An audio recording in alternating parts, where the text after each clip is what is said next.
Olá, está no ar o Estúdio C, o programa cultural aqui da TV Câmara. E nesta edição nós vamos falar sobre patrimônio histórico-cultural e também sobre memória da cidade. E sobre esse assunto eu converso com o arquiteto e urbanista Kedson Barbeiro. Kedson, muito obrigada pela participação aqui conosco. Eu que agradeço a oportunidade. Vamos lá. Kedson, você há anos está envolvido nos debates e também na atuação no setor aí de patrimônio histórico-cultural aqui em Rio Preto. Você, por exemplo, já esteve à frente do CONDEFAH, que é o Conselho Municipal de Defesa do Patrimônio Histórico, e agora você é presidente do IHGG, o Instituto Histórico, Geográfico e Genealógico aqui de Rio Preto. Explica para a gente qual que é o papel deste instituto, os objetivos desta instituição. Obrigado pela pergunta. O IHGG, ele é um instituto que foi formado primeiramente por historiadores, por personalidades que ajudaram a catalogar um pouco da história de Rio Preto, e aproximadamente uns 20 anos atrás esses historiadores se uniram e fundaram o IHGG com o propósito de documentar, de acervar esses documentos, né, para o futuro. E eu tive a oportunidade de conhecer o IHGG muito tempo depois, quando eu já estava no CONDEFAH, através de alguns historiadores que eu fui entrevistar, conversar. Eles me fizeram um convite para participar.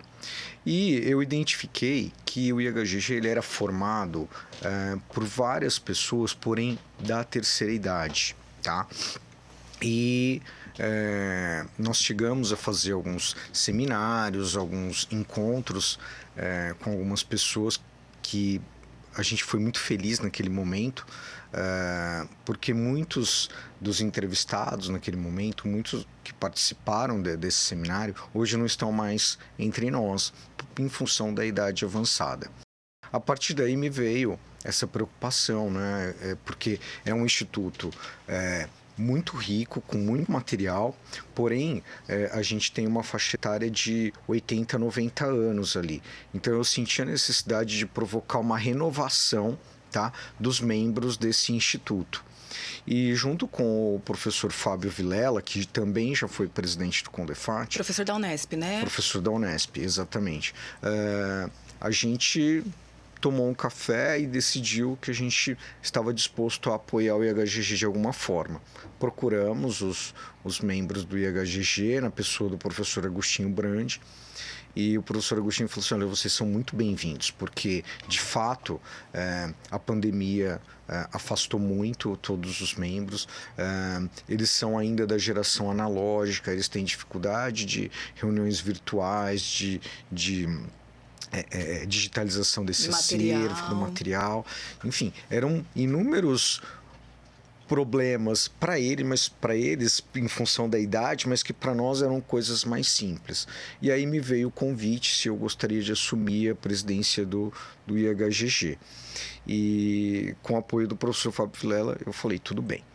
Então, qual que é o objetivo principal? O objetivo principal é, de fato, renovar, trazer pessoas mais jovens para o Instituto, para que a gente possa dar continuidade, né, na catalogação desse acervo, na documentação, enfim, em todo o trabalho que essas pessoas já fizeram. E eu gostaria muito de citar algumas pessoas que foram muito importantes para o IHGG e que não estão mais entre nós. Por exemplo, a Dinorado Vale, né, a professora Nilce Lodge, né?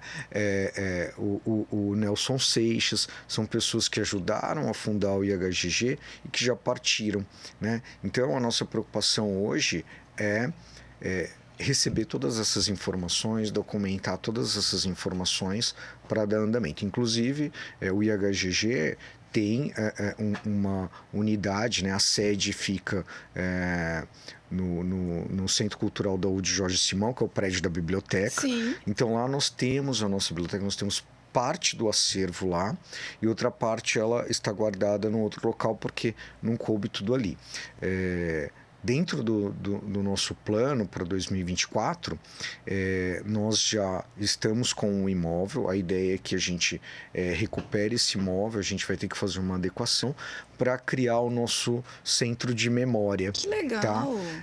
Então, nós estamos trabalhando nesse momento, para criar um material no qual a gente possa sensibilizar a sociedade, participar de editais de incentivo à cultura, para que a gente possa captar recursos, porque assim, hoje o trabalho é voluntário. Exato. Tá? Hoje o Instituto não tem uma fonte de... Há 20 anos, na verdade, né? Desde que foi criado, né, Kedson? Isso. Então, a gente tem que trabalhar, sensibilizar a sociedade, mostrar o quão é importante esse instituto, né, para buscar recursos e ter esse centro de memória voltado para estudantes, para pesquisadores e para a sociedade num todo. Kedson, quando a gente fala no acervo do IHGG, que tipo de documentos estão lá? São livros ou tem também material, por exemplo, como fotografias de família, esses acervos mais familiares que acabam sendo doados, né? E aí configurando como material histórico. O que o IHGG tem hoje nesse acervo? Vivian, confesso que eu não tive a oportunidade de ver tudo porque é muita coisa, mas nós temos desde objetos que pertenceram a personalidades importantes, né? Por exemplo, ex-prefeitos, nós temos muitos livros, inclusive primeiras edições de vários livros publicados por personalidades de Rio Preto. Nós temos... Enfim, documentos importantes que foram decretos, leis que foram aprovados na Câmara, que foram aprovados em outro momento pela Prefeitura. Então, nós temos muita coisa mesmo. Inclusive, nós temos também parte do acervo que a professora Nilce Lodge deixou, né? E de outras figuras que já partiram também. Então, assim, esse material, por que eu digo que eu não conheço tudo? Porque a gente ainda não tem recurso para a contratação de um museólogo que possa catalogar tudo e organizar. Então, nesse momento, eu até brinco que outro dia eu fui com uma museóloga, eu fiz uma consulta com ela, a gente foi até o local e eu fui mostrar para ela, eu estava colocando a mão, não coloca a mão, não, coloca uma luva primeiro, aí você vai consultar, porque até a forma da gente lidar com esse acervo, com esse material, ela não estava correta. Então a gente preferiu aguardar, deixar ali certinho, para no momento oportuno fazer toda essa catalogação, o tratamento adequado desse material. Kedson, me fala um pouco, 2024 tem novidade aí, projeto Memória Viva, ligado aí a essa questão da memória da cidade. Como é que, de quem foi essa ideia? Como é que vocês estão trabalhando nesse projeto? Explica pra gente detalhes dessa iniciativa. O projeto Memória Viva, é só um nome novo que a gente deu para um trabalho que o IHGG já vem fazendo desde quando ele foi criado. Porque o IHGG tinha uma vez por mês um encontro onde sempre um historiador vinha e falava sobre um determinado tema da cidade. Com a evolução da tecnologia e tal, a gente percebeu que havia necessidade de documentar isso, né? Enfim, e deixar acessível numa rede social ou num canal do YouTube e tal. Então, o projeto Memória Viva nada mais é que o mesmo trabalho que vinha sido feito pelo IHGG ao longo desses anos, só que a gente vai fazer ele de forma digital. Né? E em função até dessa dificuldade que a gente tem, né, de captar recursos e tal, a ideia é que a gente busque patrocinadores para esse projeto que ajude na sustentabilidade financeira do IHGG também. Entendi. Então, esse é um dos motivos. O segundo motivo é o seguinte: muitos historiadores de grande significado para o município estão com a idade avançada e muitos até acamados. Então, foi uma solução que nós encontramos de ir até esse historiador e fazer a entrevista ali, documentar ali no espaço dele e tal, e acervar isso. De forma que, numa pesquisa, né, as pessoas possam entrar no nosso canal e fazer lá a pesquisa. Eu quero saber sobre determinado tema, às vezes ele vai encontrar algum ponto ali. Então, a prioridade é a gente entrevistar as pessoas com idade mais avançada. Então, essa é a nossa prioridade para 2024. Tá? E a partir daí nós vamos fazer um outro planejamento para buscar os temas mais interessantes também para dar continuidade nisso, tá? E aí o historiador Arthur Condé está envolvido nisso, né? Explica para a gente, ele que vai conduzir parte desse trabalho? Isso é legal. O Arthur, que aconteceu? Quando eu e o Fábio assumimos o IHGG, a gente já começou a convidar as pessoas da nossa faixa etária, as pessoas mais jovens e tal. E o Arthur foi uma dessas pessoas que veio para o IHGG para participar com a gente. E nós estávamos discutindo esse planejamento mesmo. O que a gente pode fazer para estar mais próximo da sociedade e tal. Aí o Arthur falou assim, olha, eu gostaria de contribuir. Né? Eu tenho conhecimento na parte de audiovisual, essas coisas. E aí nasceu esse projeto Memória Viva. E ele nos mostrou um documentário que ele já havia feito, super importante, de Cascatinha e Inhana, que são referências, né, culturais daqui de Rio Preto. Fantástico, maravilhoso. E eu já entendi naquele momento que era o caminho correto a gente, né, dar andamento nisso. E é isso que nós estamos fazendo. Então, nesse momento, nós gravamos um primeiro módulo, estamos editando esse primeiro módulo. Né, nós fizemos uma reunião aberta recentemente para mostrar para a sociedade o seguinte, que o caminho é esse, que nós queremos fazer isso, para ter mais sugestões, para ter críticas e até mesmo ter interessados em investir nesse projeto. Tá certo. Tá. E pode adiantar quem está nesse primeiro módulo, os entrevistados, quem está na primeira parte do material? Na primeira parte do material está o professor José Villanova, tá? O professor José Villanova, ele fala um pouco da história de Rio Preto, aí dos anos 20 aos anos 70 aproximadamente, né? Um documentário muito interessante. Que bacana. Ô Kedson, você foi presidente do Condefá, a gente já citou isso aqui. Hoje continua nesse conselho como representante da sociedade civil, né? Representando a Associação dos Engenheiros e Arquitetos. A partir dessa experiência no Condefá, explica um pouquinho para a gente. O que numa cidade pode se tornar um patrimônio, né? O que pode ser tombado? Porque às vezes, de forma imediata, a gente pensa em prédios, né? Mas na nossa própria lista aqui de patrimônios da cidade, a gente tem, inclusive, árvores, né? Orquestra, banda da PM. Então, o que pode ser um patrimônio e qual que, em geral, é o caminho para que isso se torne um patrimônio, né? Ou, por exemplo, um prédio tombado.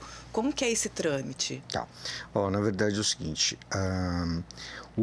Para a gente classificar como um patrimônio histórico, tem coisas que são eminentes, assim, a gente vê, vou citar Mercadão Municipal. A gente sabe que é uma referência do município, qual a importância que ela teve para o desenvolvimento regional da área central, né? Pela arquitetura. Rio Preto é uma referência do Art Deco e a grande referência é o Mercadão. Então a gente tem algumas referências aí. Mas, para a gente, de fato, registrar o determinado objeto como um patrimônio histórico, é necessário fazer um inventário. Inventário é uma pesquisa bastante aprofundada sobre aquele objeto, tá? Então, é um trabalho de pesquisa, um trabalho científico, justamente para comprovar, né, a importância desse monumento, desse patrimônio material ou imaterial, enfim, para o município, né? Então, o primeiro passo, de fato, é fazer esse inventário. Esse inventário é feito normalmente por especialistas de patrimônio histórico, tá? Normalmente arquitetos e tal. E nós temos de todos os patrimônios tombados de Rio Preto, nós temos de quase todos, né? Aquilo que foi tombado pelo Condefat tem o seu inventário catalogado, tudo direitinho, porque a gente tem tudo. Por exemplo, se a gente falar do inventário do Mercadão Municipal, a gente tem desde quando foi criada a lei para a criação do mercado e todo o processo até hoje. Todo o processo mesmo. Né? Nós temos isso. Então, isso é muito importante. Isso é um documento muito valioso, tá? Então, isso foi feito para boa parte do nosso patrimônio histórico, né? Então eu cito aí Mercadão Municipal, eu cito o Museu José Antônio da Silva, as obras do José Antônio da Silva, a Estação Ferroviária de Rio Preto, de Engenheiro Schmidt, Swift, enfim. Palácio das Águas. Palácio das Águas, exatamente. Figueira do Jardim São Marcos. Que mais que temos aqui? O prédio do antigo tiro de guerra que você citou, onde hoje é o Museu do Silva. Isso. O túmulo do engenheiro Ugolino Ugolini, que foi responsável pelo traçado de Rio Preto, aqui no começo de tudo. Foi o primeiro urbanista, exatamente. E a área do antigo Instituto Penal Agrícola, né? O Exato. IPA. Será que eu esqueci de alguma coisa? Orquestra Sinfônica de Rio Preto. Banda Regimental. Isso. Da Eu vou AP. aproveitar que você citou as bandas e a orquestra. É o seguinte, então, nós dividimos o patrimônio histórico em 3 pontos importantes. Primeiro, o patrimônio material, que pode ser um edifício, uma escultura, enfim, um objeto, um livro. Isso é um patrimônio material, é palpável. Ok. Tá? Existe o patrimônio natural. O que é o patrimônio natural? Por exemplo, o Guapuruvu e a Figueira do São Marcos são patrimônios naturais, porque são patrimônios vivos. Okay. Infelizmente, um dia eles vão deixar de existir, assim como o Guapuruvu já deixou de existir, já ocorreu. Nesse caso do Guapuruvu, por exemplo, qual foi a importância, porque eu já ouvi muitas críticas disso, como que vocês tombaram, né, um patrimônio natural? Peraí. Nós conseguimos preservar para a eternidade, porque mesmo ele sendo suprimido, nesse local está sendo construído um memorial do Guapuruvu. Então, o Guapuruvu ele sempre vai ser imortal, tá? Ele sempre vai existir ali, tá? Então, a gente pode falar sobre isso num outro momento. E nós temos o patrimônio imaterial. O patrimônio imaterial pode ser uma gastronomia, pode ser um estilo musical, pode ser, enfim, uma banda, né, uma orquestra. Então, tudo isso é patrimônio imaterial. Tá? E nós temos muito ainda, eu acho que Rio Preto, por ser uma cidade de quase 500 mil habitantes, nós temos poucos patrimônios tombados, mas eu aprendi muito ao longo do meu trabalho, né, como um estudioso da área, né, que nem sempre o tombamento é o melhor caminho. A gente tem várias referências de outras cidades que trabalham a educação patrimonial, então a sociedade ela entende o que é patrimônio e ela não precisa de um projeto de lei para preservar aquele determinado edifício. Ela já entendeu, já está no íntimo dela. Ali. Exatamente. Ela já entende. Então, eu estudei em São Carlos um período e São Carlos é uma grande referência que eu tenho. Aí um dia eu fui para São Carlos disposto a fotografar o patrimônio histórico da cidade. E caminhei pela cidade, fui fotografando. Em vários pontos em que eu estava fotografando, saía uma determinada pessoa de dentro do imóvel. Oi, tudo bem? O meu edifício, esse edifício foi construído no ano tal, pelo arquiteto tal. Tinha conhecimento. Tinha, e foi instruída, sabe, por um determinado órgão de lá. A disseminar essa informação. Exatamente. Né? Então aquilo foi muito interessante. Estive em Mococa, no interior de São Paulo também, aconteceu a mesma coisa. Fui lá para fotografar e, inclusive, assim, tirando uma foto num determinado casarão, a família falou, olha, eu vou te servir um café, já que você veio aqui fotografar, vou te mostrar como que é a sala e tal. Então, e não eram patrimônios tombados. Entendi. Tá? Então, quando a gente trabalha a educação patrimonial, quando a gente mostra para a sociedade que aquilo é importante e que é um objeto do turismo e que gera visitação, gera receita para o município, eles incorporam. Tá? Então, o tombamento é uma ferramenta importante, tá? Mas existem outras formas. Não é única. Ela não é única. Existem outras formas de educar a sociedade a preservar o patrimônio existente. Ok, Edson, e além desses prédios que a gente já citou aqui, que já estão tombados, por exemplo, que outros espaços ou regiões das cidades ou edifícios você já vê que possa ter esse potencial dessa preservação, de ser ou na possibilidade do tombamento ou mesmo desse caminho da educação patrimonial, né?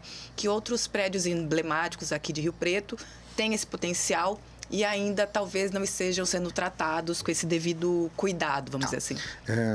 No Condefat, durante a minha gestão, a gente fez um levantamento de aproximadamente 170 imóveis e monumentos daqui de Rio Preto, tá? Nesse momento eu montei um projeto no qual eu estou buscando editais de fomento à cultura para a gente colocar placas informativas. O ano passado eu fiz uma exposição no Shopping Iguatemi, mostrando alguns desses patrimônios históricos do município, retratados por 2 artistas plásticos, pela Norma Vilar e pelo Alain Monteiro, tá? E fiz uma placa homenageando o prédio da ACIRP, tá? Então, o único imóvel que eu fiz uma pesquisa aprofundada foi o prédio da ACIRP. Então, ela seria a placa número 1, tá? Desses edifícios históricos da cidade. Então, o objetivo é que essa placa tenha as informações lá. Quando foi construído, qual o estilo arquitetônico, qual a importância daquele edifício, quem morou naquele edifício e assim por diante, né? E também ter um QR Code para que as pessoas possam ter mais informações além dessas informações básicas. Conhecimento. Exatamente. Então a ideia é que a gente leve isso para todos esses edifícios catalogados. Infelizmente, nós fizemos essa catalogação em 2018. Infelizmente, muitos desses edifícios já foram demolidos, mas mesmo assim, mesmo eles às vezes não estando construídos, a memória vai ficar, pode ser criada. Então a gente vai fazer. Então é um trabalho que está em andamento, é um trabalho que inclusive eu tive a oportunidade de apresentar aqui na Câmara Municipal no momento em que a gente também gostaria de fazer isso com a residência do Milton Once, né, que onde o Burchide Once construiu, que tem uma importância significativa para Rio Preto. Então, que assim, eu entendo que existe um momento certo para tudo. Acho que naquele momento a sociedade ainda não estava disposta a discutir a preservação do município. A gente estava passando por um momento crítico da cultura no Brasil. Eu acho que agora as pessoas estão começando a entender a importância, até porque todo o patrimônio cultural, patrimônio histórico é um patrimônio turístico. Rio Preto acabou de receber o título de município de interesse turístico, de MIT, né? Ou seja, nós vamos poder mergulhar mais nesses projetos, nós vamos poder falar mais sobre o nosso turismo cultural aqui. Então eu acho que agora a gente tem o caminho mais livre para discutir e para mostrar toda a nossa beleza, toda a nossa riqueza, né? Tudo que foi construído desde o primeiro casarão de Rio Preto até hoje. Então eu sempre tenho como referência a linha férrea, né? Rio Preto era uma cidade até chegar à linha férrea.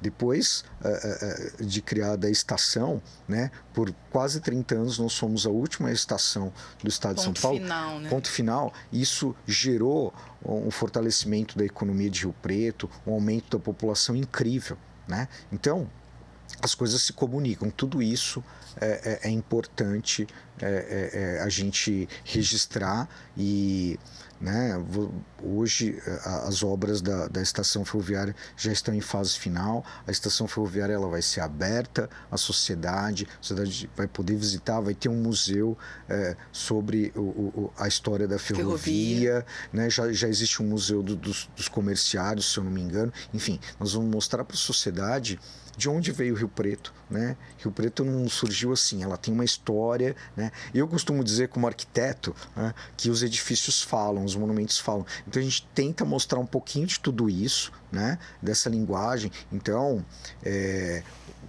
tem alguns edifícios em Rio Preto, eu vou pedir licença para você para falar um pouquinho disso, né? Mas tem alguns edifícios em Rio Preto que são muito característicos. Então, por exemplo, o atual Praça Shopping, ele é uma referência do Art Deco. O Art Deco, ele foi muito forte em Rio Preto nos anos 40, vamos colocar meados da década de 30 até os anos 50, tá? Então, mostra a pujança econômica de Rio Preto naquele momento. Então, nesse mesmo estilo, nós temos o antigo tiro de guerra, que hoje é o Museu do Silva, nós temos o Hotel São Paulo, ali no centro, né? Enfim, vários outros edifícios, o Hotel Itamaraty, que é o edifício Caramuru, que foi o primeiro edifício de elevador em Rio Preto, enfim, né? Então, quando eu digo que a arquitetura fala, é por aí, né? Nos anos 60, a gente teve, assim, o boom da arquitetura modernista ou brutalista. Então, a gente tem ali a Galeria Bassite, a gente tem vários edifícios no centro que a gente chama de edifícios de pilotis, que você é uma extensão da calçada, quando a calçada se alarga e você caminha por baixo dos edifícios, né? Protegido do sol e da chuva. Verdade. Então, assim, nós temos muitas referências ali e às vezes a sociedade não sabe de tudo isso. E a gente precisa registrar, né, Kedson? Registrar. Kedson, você falou dessa aproximação entre patrimônio e turismo, você é presidente do Contur, né? E há muita relação, então, entre os conselhos, tanto Condefa e Contur, nessa conversa aí entre patrimônio e turismo, de como isso se intercala, né? Sim, nesse momento a gente está tentando cruzar todas essas informações, então nós estamos na revisão do Plano Municipal de Turismo. Esse Plano Municipal de Turismo já está trabalhando em cima de todo o plano do Condefat, desses elementos históricos, né? Também em cima do Plano Municipal de Cultura, que também tá para ser finalizado isso. aí, né? Então existe um sombreamento entre todas essas instituições para que a gente desenvolva um trabalho em comum, né? Em comum. Então, assim, hoje eu entendo que, por exemplo, o nosso patrimônio histórico, como museus e tal, ele tem que atender o turismo. Infelizmente, hoje ele ainda não atende. Então, aquela família que vem passar o final de semana, porque Rio Preto é uma referência em turismo de negócios e é uma referência em turismo de saúde. Então, vamos falar de turismo de negócios nesse momento, que é aquela pessoa que vem de cidades vizinhas para fazer compra, para passear no shopping, enfim, vem disposta a deixar o seu recurso aqui. Ela vem, né? Aí ela chega aqui num sábado, ela não encontra nenhum museu aberto, entendeu? Então ela vai investir onde? Ela vai investir na gastronomia, ela vai visitar o shopping, ela vai, enfim, mas nós não estamos aproveitando essa oportunidade de ter esses equipamentos culturais abertos para esse turista. Então a gente está trabalhando isso no Plano Municipal de Turismo. O Plano Municipal de Cultura também está trabalhando muito essa questão. E quando a gente fala em turismo de saúde, muitos já usufruem desses equipamentos, para você ver que legal. Então a pessoa às vezes vem para fazer uma determinada cirurgia, ela tem um período para ter alta, então ela fica hospedada aqui, e aí ela, enfim, acaba visitando algum equipamento, algum museu e tal, ela usufrui da cidade também. Então, pensando nisso também, porque eu acho que o primeiro ponto é pensar na sociedade riopretense, ela tem que usufruir, ela tem que ter acesso à cultura, né? Mas também pensar em trazer turistas para usufruírem disso. Tá certo. Kedson, a gente falando em planos de cultura, né, o plano do turismo e o plano diretor da cidade, aquele que conduz, né, todo o nosso ordenamento, o crescimento aqui na cidade, fala em uma área de especial interesse histórico, cultural e turístico. O que isso significa? Que área é essa? E de que forma ela pode ser protegida? Ou que tipo de intervenção é ou não permitido nesse tipo de área? Tá. Esse capítulo do plano diretor foi muito discutido pelo Condefat, foi uma propositura do Condefat, inclusive. Tá? Então, ele significa o quê? São áreas que merecem uma devida atenção. São áreas históricas, são áreas que têm ainda muitos edifícios históricos ou que têm uma importância, uma relevância para o município. Então, primeiro ponto desse capítulo, você não pode fazer uma demolição ou descaracterizar um imóvel sem uma aprovação prévia da prefeitura municipal. Então precisa de um alvará para isso. Esse é o primeiro ponto. O segundo ponto é o seguinte: a gente vê muitos municípios no país desenvolvidos na preservação das suas fachadas, né, da sua história. E o que acontece? São leis similares a essa, que se você tem uma área de preservação, então quando você tem essa área de preservação, né, no plano diretor, é porque o município está confirmando que é uma área importante e merece uma atenção. Com isso, os proprietários desses imóveis dessa região, eles podem captar, eles recursos através de editais de incentivo, de leis de incentivo, de fomento. Os proprietários? Os proprietários. Então, eu vou te dar... É muito comum isso. São Paulo, Rio de Janeiro, Salvador e tal. Então, o que acontece? Eu tenho um imóvel. Você concorda que é difícil manter um imóvel convencional? Exatamente. Quem dirá um imóvel histórico, né? histórico? Então, você consegue captar recursos para preservação da fachada, sabe? Para manutenção, enfim... A população tem a liberdade de montar o seu próprio projeto para o seu imóvel, tá? E está documentado, está no plano diretor. É uma área de interesse histórico, cultural e turístico do município. Então, ele tem condições de captar recurso, né, de leis de incentivo. Eu estou falando de PROAC, estou falando de Rouanet, estou falando de vários outros editais para preservação, por exemplo, da sua fachada.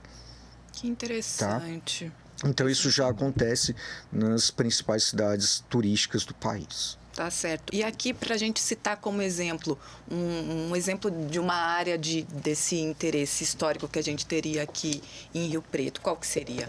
Olha, eu vou citar novamente o exemplo da ACIRP. Tá, ok. Então, a ACIRP, ela é um prédio, eu não me recordo a data agora, mas ela é dos anos 40, ela foi construída pelo Jesus Villanova Vidal, que era um grande construtor na época, e um construtor muito ligado ao estilo Art Deco, né?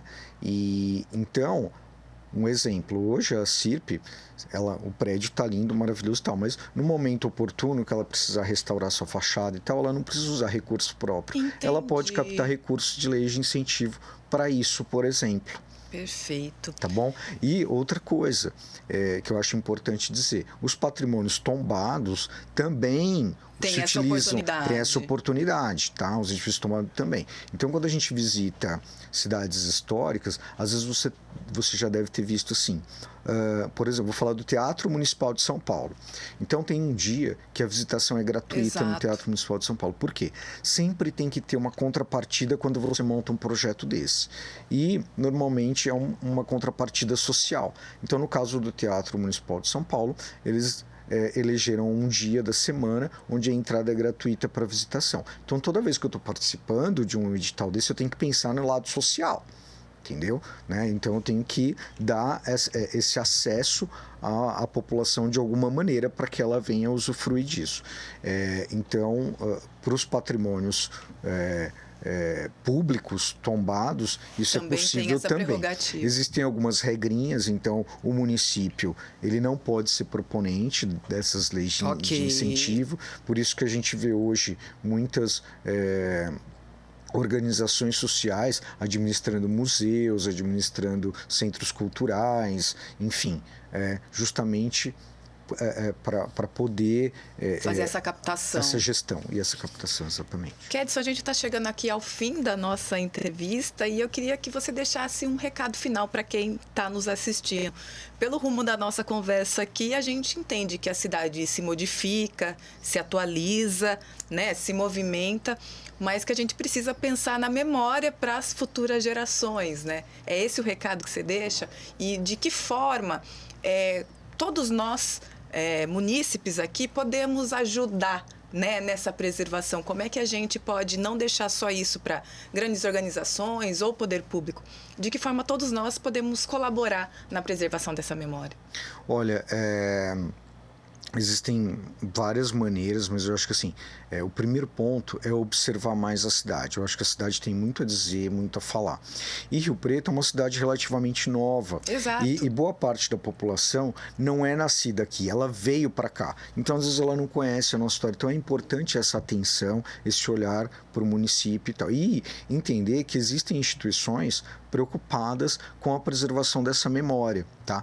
E essas instituições sempre estão abertas, infelizmente são instituições que estão carentes de voluntários, carentes de ajudas, então, sabe, procurar membros dessas instituições para que a gente possa evoluir ainda mais esses projetos para o futuro. Que bacana. Kedson, queria que você deixasse seus contatos, às vezes redes sociais, talvez ou dos conselhos ou o seu próprio, para quem quiser entrar em contato, justamente se aproximar das instituições, né, do IHGG ou dos conselhos municipais. Que contatos você deixaria que é mais fácil o pessoal te encontrar? Olha, é mais fácil vocês me encontrarem pelas minhas redes sociais, né, no qual as instituições ainda não possuem uma rede social específica. Então, @KedsonBarbeiro, tá? Ou @Dom Gestão de Arte. Através dali eu faço contato com vocês e a gente conversa. Ali eu sempre estou divulgando os nossos encontros, as nossas reuniões abertas, né? E nesse momento, nos próximos dias deve ser aprovado o Plano Municipal de Cultura, então a sociedade estando presente, nos apoiando, isso é importante. Em breve a gente vai estar discutindo o Plano Municipal de Turismo, a sociedade é bem-vinda para discutir também e assim por diante. Perfeito. Bom, pessoal, esta edição do Estúdio C termina aqui. Se você quiser rever este programa, basta acessar o nosso canal no YouTube. Estamos lá como TV Câmara Rio Preto. Mais informações sobre a cultura da cidade você também acompanha ao longo da nossa programação e em nossas redes sociais. Estamos no Facebook e no Instagram. Muito obrigada pela companhia, muito obrigada pela audiência e até o próximo programa.